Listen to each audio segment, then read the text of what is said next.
तो सेट्स का टॉपिक बात करें। सेट्स और कैलेंडर। सेट्स करवाना है। इसमें हम सेट्स और कैलेंडर रुको करेंगे। 1 मिनट, ईयरफोन लगा लें। हेलो मैं आ रही वॉइस। Yes ma'am. अब बताओ क्या पढ़ाना है आज।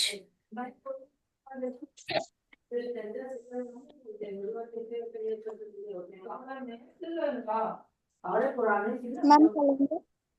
हाँ प्रगति, वॉइस आ रही है। Yes ma'am. मैम कैलेंडर पढ़ाने वाले हो? कैलेंडर अभी नहीं पढ़ाने वाले हैं। कैलेंडर एक्चुअली पता है हमने ना आधा ही रिवाइज किया, पूरा रिवाइज ही नहीं किया अभी तक। इसीलिए वो पूरा कंप्लीट नहीं पढ़वा रहे हैं, बात ये है। वो उसको रिवाइज करना पड़ेगा ना पढ़ाने के लिए, हम ऐसे कैसे बैठ जाए पढ़ाने। उसको पूरा रिवाइज करना पड़ेगा, हम आधा रिवाइज करके छोड़ दिए हैं। तब से यस टाइम नहीं मैम। मिल पाया हमको।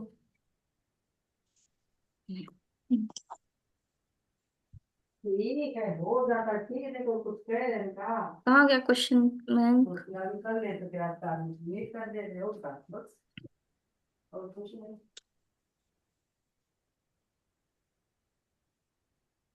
कौन वाला सेट चल रहा था? ये वाला है ना? यही सेट चल रहा था ना? Question number 15। 15। 14 हो गया था। 14 था आसान तो वाला। 14 आसान है। The ratio wages of two voices after 3 is special, हाँ आसान था। ठीक है 15 करवाते हैं चलो। Question number 15। Hi Ayush, voice आ रही है? हाँ मैम, आ रही है आपकी आवाज। आ रही है, कैमरा ऑन कर लो। नहीं तो हमें हाँ। नींद आ जाएगी। तुम लोग के चेहरे देखेंगे नहीं तो हमें बिल्कुल। नींद आ जाएगी, हमें लगेगा हम किसको पढ़ा रहे हैं बैठ के।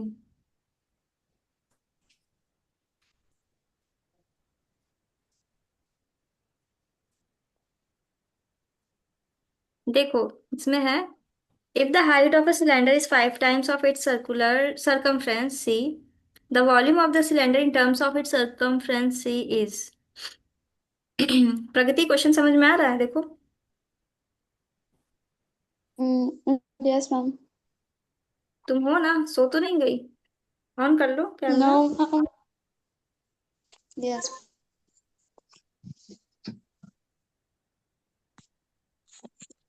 देखो इसमें लिखा है कि if the height of a cylinder is 5 times of its circumference c, तो एक सिलेंडर है, ठीक है, एक सिलेंडर है तुम्हारा, ठीक। अब कह रहा है कि उसकी जो हाइट है ना, एच, हाइट, वो क्या है, उसका जो सरकमफ्रेंस है उसका 5 टाइम्स है। तो इसका सरकमफ्रेंस क्या होगा, 2 पाई आर। सरकमफ्रेंस कितना होता है, 2 पाई आर। और हाइट कितनी है, 5 टाइम्स ऑफ 2 पाई आर, क्योंकि क्वेश्चन में क्लियरली मेंशन है the height of a cylinder is 5 times of its circumference C.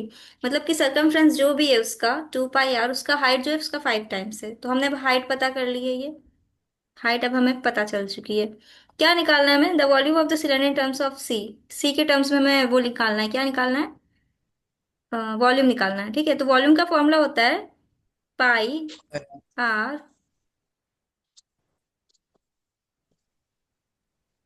Are square H. ये फॉर्मूला होता है ना।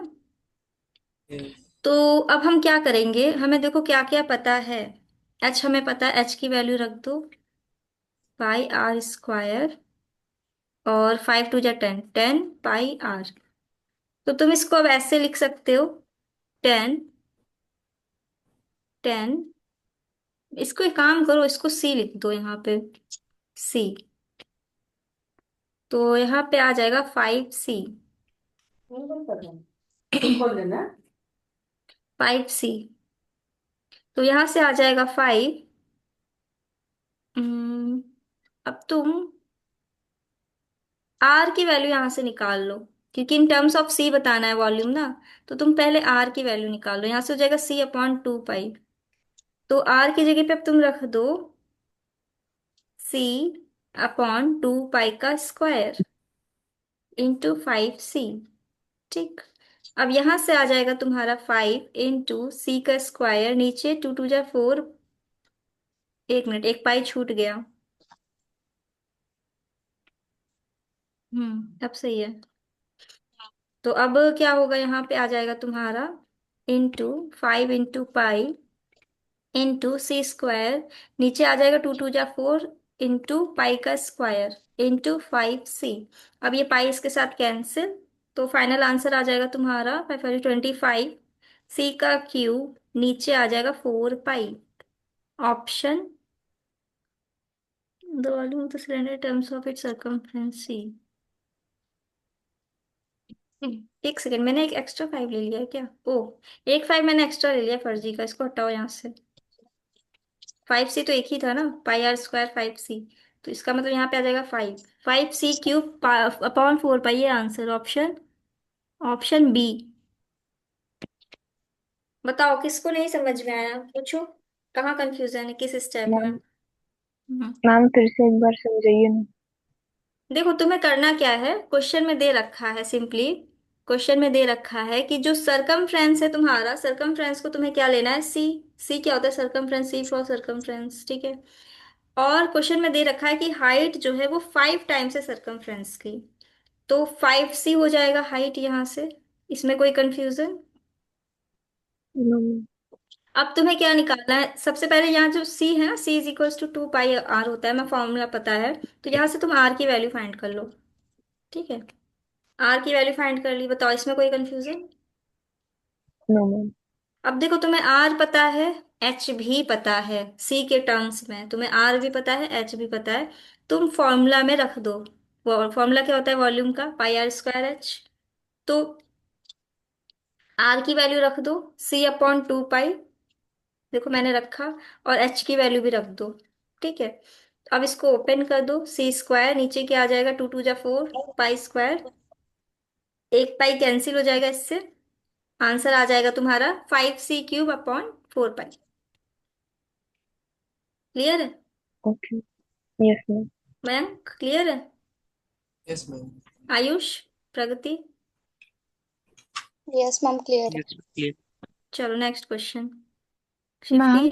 मैम पूछो। मैम मैं पूछ रही थी कि मैम मैंने जो आपको क्वेश्चंस भेजे थे वो वाला भी नहीं करवाइए क्या? करवाएंगे, बिल्कुल करवाएंगे, वो तो सेलेक्टेड क्वेश्चन है ना, तुमने छाट दिए है ना 6 क्वेश्चंस। Yes ma'am. हाँ तो वो तो करवाएंगे डेफिनेटली, वो तो करवाने ही है, वो सेलेक्टेड है क्योंकि तुमने पूरा सेट सॉल्व किया है, उसमें से छाटे हैं तो डेफिनेटली वो अच्छे क्वेश्चंस होंगे। तो वो तो होंगे ही होंगे। हो जाएगा, ये सेट खत्म हो जाएगा, करवाते हैं ना, करवा देंगे। आज की क्लास में, एक क्लास में उसको करवा ही देंगे, मतलब जब, चलो नेक्स्ट क्लास में उसी को स्टार्ट करते हैं फिर, ठीक है। ठीक है मैम। वो तो सेलेक्टेड क्वेश्चन है, वो तो करवाएंगे ही। A cylinder is open at both ends and made of this its external diameter, height is what is the volume is, volume find करना है तुम्हें इस क्वेश्चन में सिंपली। तो देखो, अब कह रहा है क्वेश्चन में एक सिलेंडर है, ठीक है, वो ओपन एंडेड है, मतलब कि ऊपर और नीचे क्या है, ओपन है, मतलब होलो सिलेंडर की बात हो रही है, हॉलो सिलेंडर की बात हो रही है। It's made up of 1.5 thick metre, मतलब इसकी यहाँ से यहाँ तक की कितनी डिस्टेंस है, थिकनेस कितनी है, 1.5 मीटर की है। और क्या दिया, एक्सटर्नल डायमीटर, मतलब एक्सटर्नल रेडियस अगर हम देखें तो 6 सेंटीमीटर है उसका एक्सटर्नल रेडियस, मतलब पूरा रेडियस कितना है, 6 सेंटीमीटर। तो इसका मतलब इंटरनल रेडियस कितना हो जाएगा, 6 - 1.5, क्योंकि 1.5 है उसकी मेटल की थिकनेस। तो 6 - 1.5 कितना हो जाएगा, 4.5। Yes ma'am.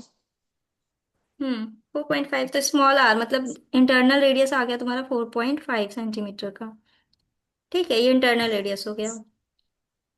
अब तुम्हें हाइट भी दे रखी है क्वेश्चन में, हाइट गिवन है, एच।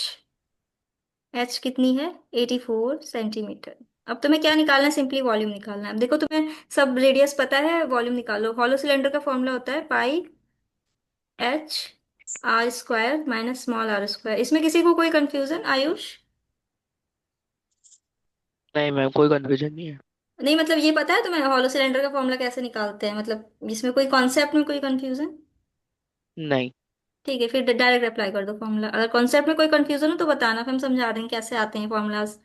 तो यहाँ से आ जाएगा पाई, एच की वैल्यू है 84 आर कितना है, कैपिटल आर, मतलब एक्सटर्नल रेडियस की बात हो रही है। 6 का स्क्वायर स्मॉल आर, 4.5 का स्क्वायर, इसको हम सॉल्व कर देंगे। अब यहाँ से आ जाएगा तुम्हारा आंसर 84, 36 माइनस 20.25। तो यहाँ से आ जाएगा तुम्हारा, सॉल्व कर दो इसको फटाफट। 15.4। हाँ 15.75, तो 22 × 12 × 15.75, तो फाइनल आंसर हो जाएगा तुम्हारा 4158। हाँ करेक्ट है, 4158 centimetre cube. 4158, option D. Check कर लो मैम, यही है ऑप्शन डी।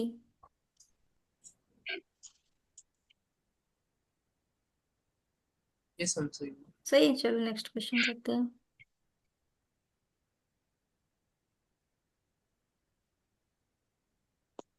मैम एक बार वो स्लाइड दिखा दो फिर से। ओके, देखो ये वाली। यस मैम, एक सेकंड।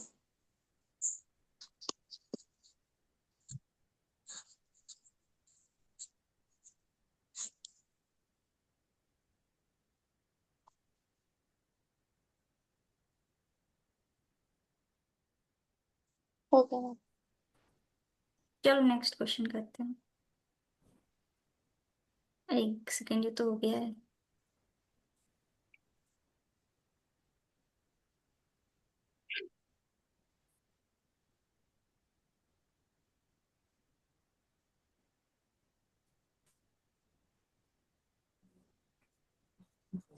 तो आसान क्वेश्चन लग रहा है।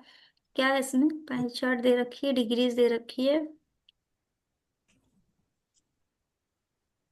If the expenditure on rent is 2000 less than that of education, then the expenditure on food is।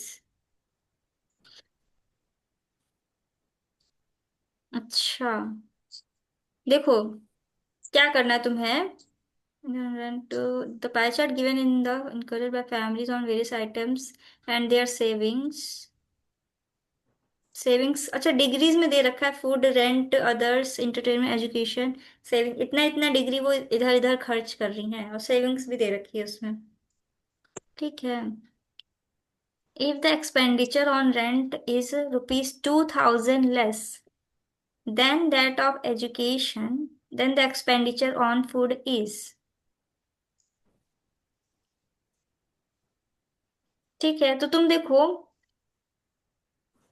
मान लो उसकी टोटल सैलरी कितनी होगी, एक्स होगी। ठीक है, तो इसका मतलब 360 डिग्री इक्वल टू एक्स होगा। पूरा complete angle is equals to complete salary. तो इसका मतलब yes 1 degree is equals to हो जाएगा x/360। ये रुपीज में है, एक्स जो है तुम्हारा मनी है, इतने उसके पैसे थे, इतना उसको पैसे मिलते हैं। तो 1 डिग्री में इतने पैसे हो गए। इसका मतलब ये हुआ कि expenditure less on education and food, education और फूड की बात कर रहा है, इसकी और इसकी। तो तुम सबसे पहले फूड का दिखा निकाल लो कि 80 डिग्री फूड में है ना, तो फूड में वो कितना खर्च कर रहा है। तो 80 डिग्री खर्च कर रहा है, मतलब 80 × x/360, इतना रुपए वो फूड पे खर्च कर रहा है। तो यहाँ से आ जाएगा तुम्हारा एक्स, इसको डिवाइड कर दो किससे, 4 से। तो आ जाएगा 2x/9, है ना, ये आएगा। अब यस मैम। उसके बाद ये एजुकेशन का निकाल लो, 50 डिग्री, 50 डिग्री में कितना होगा, 50 × x/360 रुपीज। तो यहाँ से आ जाएगा 5/36x। ठीक है। अच्छा सुनो, इसको काटो मत, इसको ऐसे ही रहने दो, बस जीरो काट दो खाली, है ना, बस जीरो काटो। 8/36 रहने दो। ठीक है। अब कह रहा है if the expenditure on rent is 2000 less than that of education, मतलब वो जितना रेंट खर्च कर रहा है, then मतलब if the expenditure on rent is 2000 less, rent expenditure rent is 2000 less than education than that of expenditure on food, मतलब कि एजुकेशन में वो 2000 कम खर्च किया है ना। एजुकेशन में वो 2000 रुपये कम खर्च किया है, अगर हम फूड से कंपेयर करें तो इसका मतलब ये हुआ कि इन दोनों का डिफरेंस कितना है, 2000 रुपये। या तो तुम ऐसे कर लो, या तो तुम इस तरह से भी कर सकती हो कि इसमें 2000 ऐड कर दो, इसमें तुम 2000 ऐड कर दो, तो इसके इक्वल हो जाएगा। तो हम यहाँ पे डिफरेंस वाला ले ले रहे हैं, 8/36x minus 5x/36 is equals to 2000। तो यहाँ से आ जाएगा तुम्हारा 8 - 5 होता है 3x, तो यहाँ से आ जाएगा तुम्हारा 3x is equals to 2000 into 36। 3 cancel, तो इसका मतलब उसकी सेविंग मतलब टोटल सैलरी कितनी रही होगी, 3। हाँ, 24,000। 24,000 इतनी उसके पैसे होंगे। अब क्वेश्चन में क्या पूछा है, find the expenditure on rent. Rent का एक्सपेंडिचर तुम्हें बताना है। रेंट पे कितनी डिग्री है, 40 डिग्री है। अब 40 डिग्री का हम्म, निकाल लो, 40 डिग्री कितना हो जाएगा, x/360 इंटू हम्म। 40।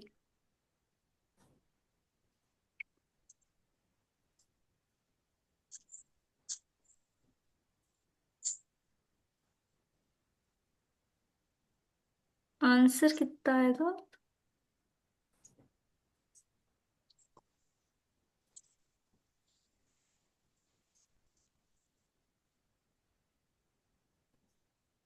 आंसर नहीं आ रहा, डेसिमल में कैसे जा रहा है, -5 3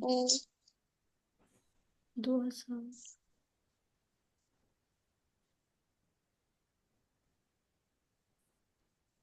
अरे मैंने गलत कर दिया, सॉरी, 1 मिनट 1 मिनट। लिखा है क्वेश्चन में, if the expenditure on rent is 2000 less than that of the education, मतलब रेंट और एजुकेशन की बात हो रही थी, है ना। Ma'am answer 24। हाँ। मैंने उल्टा कर दिया, सुनो सुनो सुनो। रेंट और एजुकेशन का डिफरेंस दिया है, इसका मतलब तुम्हें यहाँ पे 40 डिग्री रखना था, है ना। 4/36 रखो, तो यहाँ से आ जाएगा तुम्हारा 4। ठीक है, तो कितना हो जाएगा यहाँ से, 4 9 9 2 18, इसका मतलब उसकी सैलरी 18,000 थी। और तुम्हें अब निकालना क्या है, फूड का निकालना है, मतलब 80 डिग्री। तो इसको 8 से मल्टीप्लाई करेंगे अब हम। आ रहा है समझ में। Yes ma'am. अब इसको सॉल्व कर लो, आ जाएगा आंसर तुम्हारा, यहाँ पे 18 कर दो। 6,000। नहीं।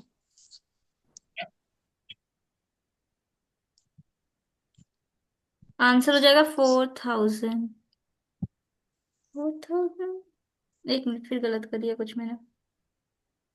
18, 81800 इंटू 8 डिवाइडेड बाई 36। 4,000। हाँ, 4,000। कहाँ गलत हो रहा है,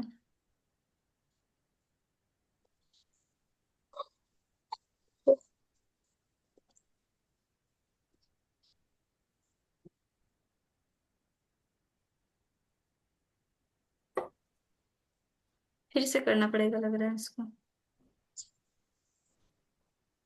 क्या गलत हो गया, हम चेक कर लेते हैं एक बार। टोटल सैलरी है x/360, ठीक है। 40 और 50, अच्छा हाँ, यहाँ पे गलत हो रहा है ना। 40 और 50 लेना है, तो हम 80 कैसे ले रहे हैं।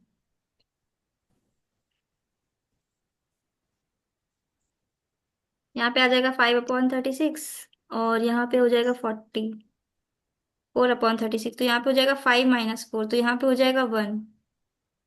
तो इसका मतलब यहाँ पे 36 ही रहेगा, इसका मतलब उसकी सैलरी हो जाएगी 36 × 2, मतलब उसकी सैलरी है 72,000। 72,000। अब आ जाएगा आंसर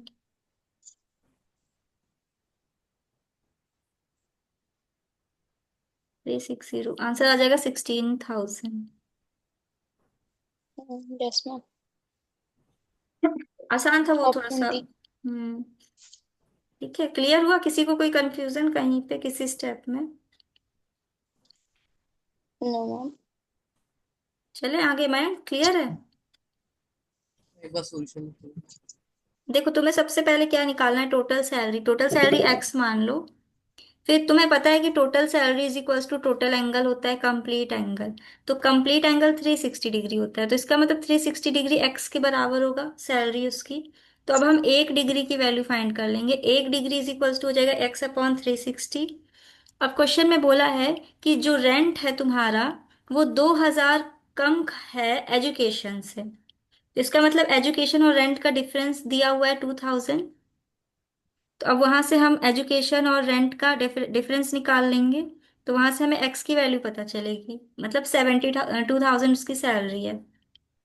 अब बोला है find the expenditure on food, मतलब वो फूड पे अब कितना खर्च कर रहा है। तो 80 डिग्री निकालनी है तुमको। अब हमें 1 डिग्री की वैल्यू पता है, x/360, और x भी हमने निकाल रखा था 72,000। तो अब हमारी 80 डिग्री की वैल्यू निकल आएगी जो कि होगी 16,000।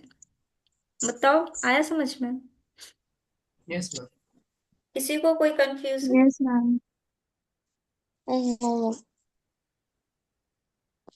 क्लियर है आयुष? तुम्हें आ गया समझ में? हाँ मैम, आ गया समझ में। ओके, चलो नेक्स्ट क्वेश्चन करते हैं। उसी का नेक्स्ट पार्ट भी है question. What will be the savings if expenditure on others is 10,500? अब देखो इस क्वेश्चन में क्या कह रहा है। इस क्वेश्चन में कह रहा है, इस क्वेश्चन में कह रहा है कि what will be the savings if expenditure on other is this.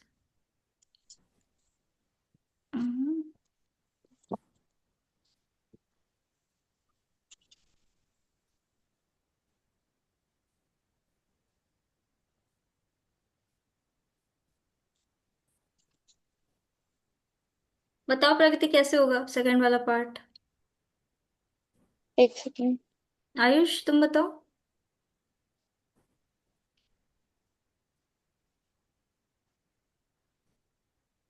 क्या करना है सेकंड मैम वाले एक बार पार्ट में?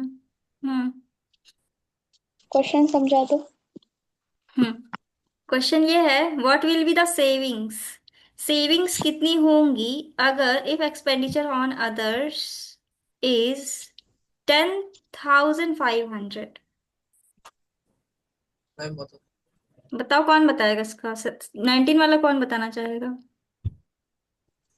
सबसे पहले वो डिग्री को ना नंबर्स में कन्वर्ट करना होगा। बताओ पहला स्टेप क्या टोटल लिखे? में मैम हम्म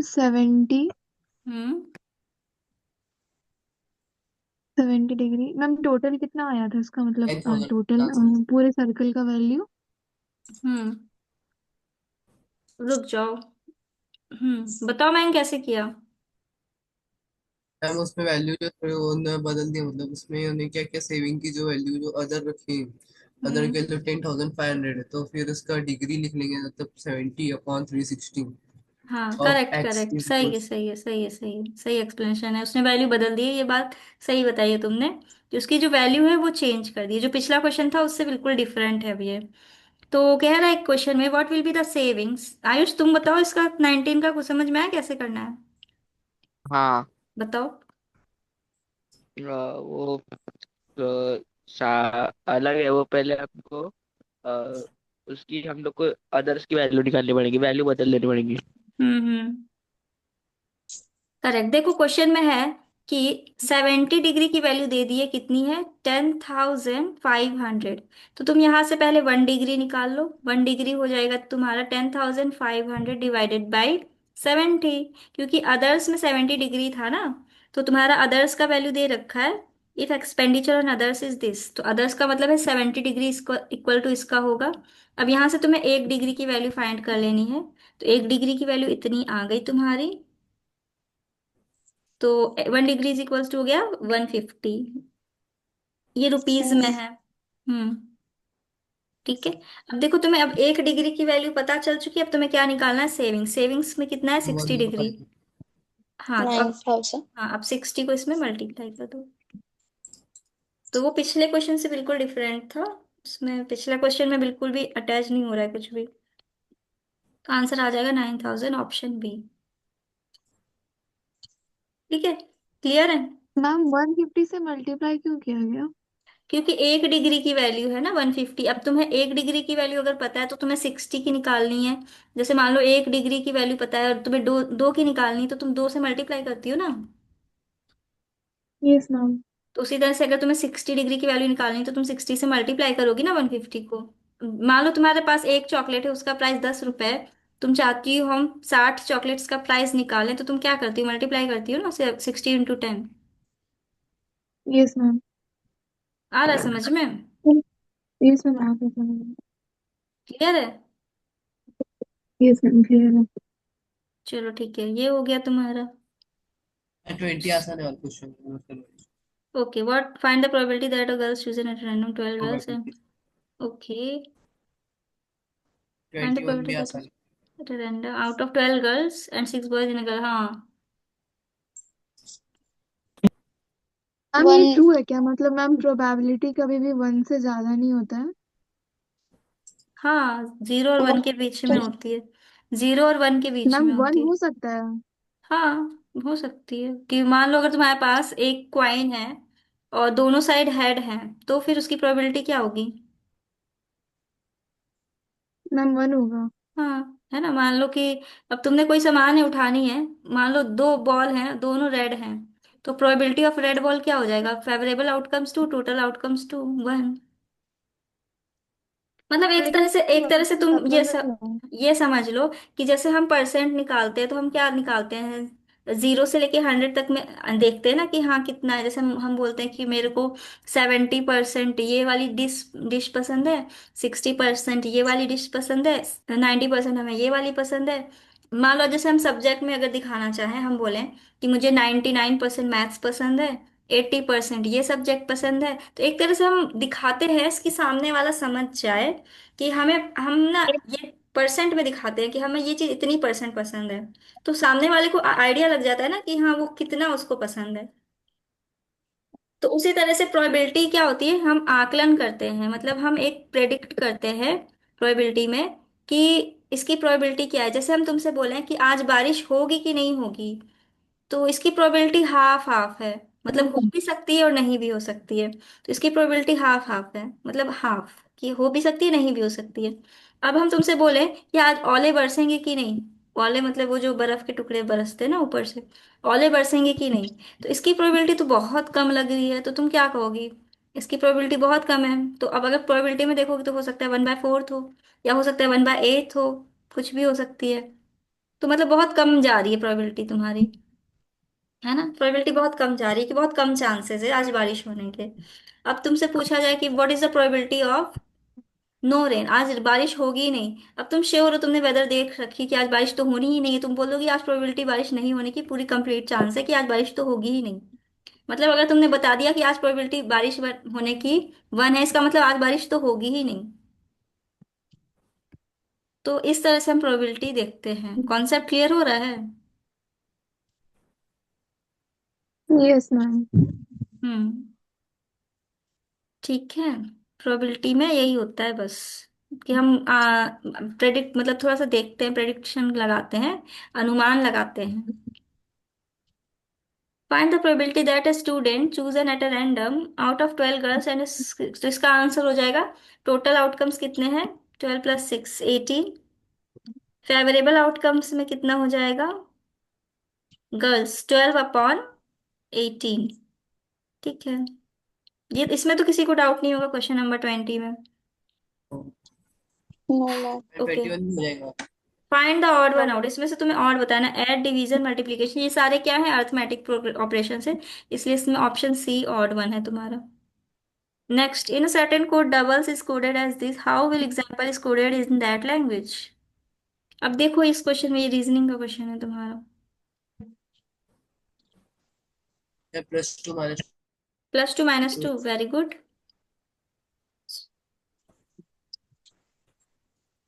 तो इसका मतलब यहाँ पे डबल्स है, डबल्स अब डबल्स को हमने कैसे लिख दिया? F M W Z N C U. इसमें क्या किया है हमने? +2 किया है ना। DEF। ओ से एम पे क्या किया है? ओ से एम पे -2। -2। यू से डब्ल्यू +2। बी से जेड -2। एल से एन +2। ई से सी -2। एस से यू +2। ठीक, तो उसी तरह से अब तुम्हें बताना एग्जाम्पल हम कैसे लिखेंगे। तो +2 EFG पहला हो जाएगा जी। उसके बाद एक्स में -2 कर दो बी, फिर AC। अब देखो किस में है? GVC, option A. Yes ma'am, option A. Clear है? यस। Yes. चलो नेक्स्ट क्वेश्चन करते हैं।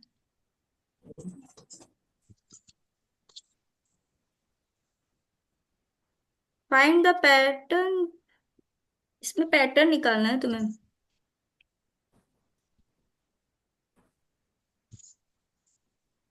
चलो, find the number that does not follow the pattern of the following. मतलब इसमें से तुम्हें रॉन्ग वाला नंबर फिगर आउट करना है, कौन सा इसमें इनकरेक्ट है नंबर। हम्म। That 150। कैसे बताओ, जल्दी से पैटर्न बताओ। हम इसमें हम्म। पहले तो इसमें होगा प्लस 8 इंटू 2 प्लस 3। 18 3, फिर हाँ ठीक है। 19। फिर हम्म 19 इंटू 3 प्लस 4। हम्म। फिर सही है। 61 इंटू 4 प्लस 5। समझ गए, सही पैटर्न। सही है, वेरी गुड। 61। उसके बाद आ जाएगा 61 इंटू 4 + 5, है ना। यस, 249। करेक्ट, 249। उसके बाद इसका मतलब ये लास्ट वाला ही होगा, ऑप्शन डी, है ना। Yes, option. इसको तो करने की भी जरूरत नहीं है, वहां तक एग्जाम के टाइम में तुम्हें क्लियरली पता चल जाएगा यही गलत है।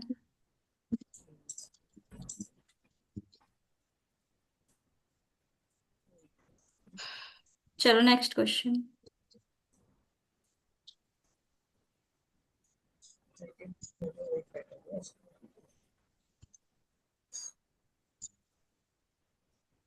A man faces towards north. देखो अब ये डायरेक्शन वाला क्वेश्चन, सबसे पहले डायरेक्शन बना लो।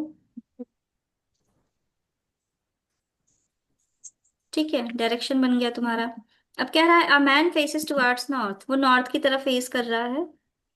तो अब तुम्हें क्या करना है? Turning to his right he walks 20 metres. अब नॉर्थ की तरफ फेस है तो उसका राइट किधर होगा? ईस्ट की तरफ होगा, राइट। उधर चल गया वो 20 किलोमीटर। तुम इमेजिन कर लो कि तुम बीच में खड़े हो नॉर्थ की तरफ फेस करके, तो तुम्हारा राइट मैम वो किधर होगा? मीटर किलोमीटर्स नहीं है। हाँ, मीटर्स। मीटर्स, ठीक है। तो तुम्हारा राइट हो जाएगा इधर ईस्ट की तरफ। He then turns to his left. अब उसका लेफ्ट किधर होगा? इधर नॉर्थ की तरफ ऊपर जा रहा है, फिर इसका मतलब कितना जा रहा है? 25 किलोमीटर। 25 मीटर इधर आ गया नॉर्थ की तरफ। ठीक। अब next he moves 30 metres to his right. अब वो अपने राइट में जा रहा है 30 मीटर्स। ठीक है, his right. He then turns to his right again. अब वो फिर से अपने राइट में मुड़ रहा है और 55 मीटर चल रहा है। मतलब 25 यहाँ तक, फिर 25 और यहाँ तक, है ना, क्योंकि यहाँ से यहाँ तक 25 था ना। Yes. 1 मिनट, 55 चला है ना। इसका मतलब यहाँ पे 25 था, यहाँ पे आ जाएगा 30। 55। Finally he turns to the right. अब उसके बाद फिर वो राइट में मुड़ जाता है और 40 किलोमीटर चलता है। इसका मतलब यहाँ तक चला होगा, क्योंकि इतना यहाँ से यहाँ तक 30 होगा, यहाँ से यहाँ तक 10। ठीक है। In which direction is from starting point. अब स्टार्टिंग पॉइंट से किस डायरेक्शन में है बताओ? South east. South east, Southeast. Correct, option b. तो इसमें तो सिंपली तुम्हें डायरेक्शन बताना था, तो कोई जरूरत नहीं इतना सेपरेट करने की। फटाफट तुम्हें बस खाली नंबर्स से देखना है और जल्दी से बना देना है। हम्म। ठीक है, नेक्स्ट क्वेश्चन, क्वेश्चन नंबर 25। किसी को कोई कंफ्यूजन हो तो इसका पूछ लो। ऑप्शन। No. क्लियर है? ये इसका लो ऑप्शन। नेक्स्ट करें। Yes, ma'am. हम्म। आसान था वैसे क्वेश्चन। चलो नेक्स्ट करते हैं। हाँ sir. Examine the following three figures in which the number follows a specific pattern। मतलब इसमें कुछ पैटर्न लग रहा है, तुम्हें फिगर आउट करना है वो पैटर्न क्या है। क्या है पैटर्न, मैं बता दो जल्दी से। मैम इसमें वही 18+17 डिवाइडेड बाय 5 वाला pattern. Okay. 18 35/5। Correct correct correct correct. सही है pattern, very good.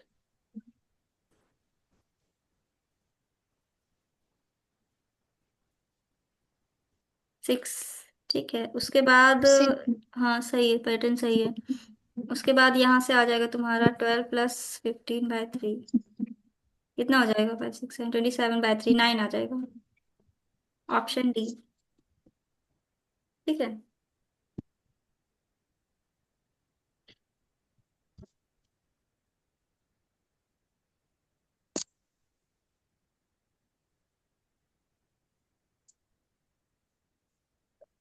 Next question. Student line up in a square in which Suraj stands 20 seconds from the left। अच्छा, एक कतार में खड़े हो गए, लाइन में एक। ठीक है।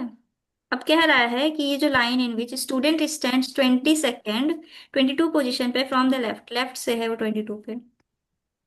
ठीक है, इस साइड से है। कौन? सूरज।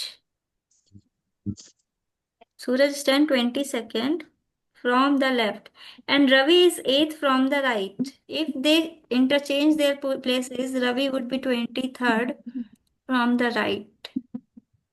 ठीक है। अब देखो क्वेश्चन में क्या रहा है कि सूरज यहाँ पे है, रवि इज एथ फ्रॉम द राइट, तो रवि एथ हो सकता है यहाँ पे, हो सकता है रवि इस साइड से एथ पोजीशन पे। और एक केस और बनेगा, देखो दो केसेस बनेंगे तुम्हारे यहाँ। एक तो पहला ये केस बनेगा, दूसरा केस ये बनेगा। देखो यहाँ पे सूरज है 22 पोजीशन पे, इधर से हो सकता है रवि की पोजीशन इधर हो, इधर। रवि रवि इधर आ गया हो सकता है, और ये इधर से एथ पे हो। ये भी पॉसिबल है, राइट? ये यहाँ से पॉसिबल है। आता। पॉसिबल है। यस। ठीक, तो अब ये दो केसेस बनेंगे। अब तुम्हें क्या कहा है क्वेश्चन में? If they interchange their position, अगर ये इंटरचेंज करते हैं पोजीशंस अपनी, तो अब इनकी पोजीशन इंटरचेंज कर दो। अब रुक जाओ, अब देखो Ravi would B 20th from अब देखो हम क्या करने वाले हैं, इनकी पोजीशन इंटरचेंज करते हैं। सबसे पहले तो ये जो दूसरा केस बनाया इसको थोड़ा सा दूर पे बनाते हैं। ठीक। अब क्या करना है पहले वाले केस में? रवि वुड बी, अब हमें इन दोनों की पोजीशंस को इंटरचेंज करना है। ठीक है। तो अब रवि यहाँ पे आ जाएगा और सूरज यहाँ पे। ओके।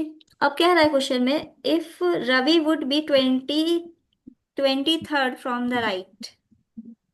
अब ये 23rd पे हो गया, sorry 23rd from the right, right से 23rd पे हुआ है। ठीक है, राइट से 23rd पे हो गया। तो अगर हम ये देखें तो रवि की पोजीशन 23rd से है राइट पे, और लेफ्ट से कितनी हो रही है? 22। इसका मतलब ये हुआ कि 23 अगर इधर से, तो इधर इधर कितने बच्चे रहे होंगे? 22। और 22 अगर यहाँ पे है तो इधर कितने बच्चे रहे होंगे? 21। 21 +1 +22, टोटल बच्चे कितने रहे होंगे? 2 3 4, 44। इसके हिसाब से इसमें 44 बच्चे होंगे। इसका मतलब ऑप्शन ए करेक्ट होगा इसके हिसाब से, है ना? अब सेकंड केस के हिसाब से देख लेते हैं। अब इन दोनों की पोजीशन अगर हम चेंज कर दें तो यहाँ पे आ जाएगा रवि तुम्हारा, और रवि की पोजीशन यहाँ से कितनी है? 23rd। ठीक है, 23rd है। अब 23rd है इधर से, राइट से, राइट से, और लेफ्ट से कितनी है? 22। तो अब इसका मतलब इधर देखिए तो कितने बच्चे हो रहे हैं? 22। इधर बच्चे कितने हैं? 21, और एक खुद ही है, यहाँ से भी 44 ही आ रहा है। इसका मतलब दोनों सेम है। 44 है इसका आंसर, चेक कर लो। यस मैम सही है। बताओ किसी को कोई कंफ्यूजन?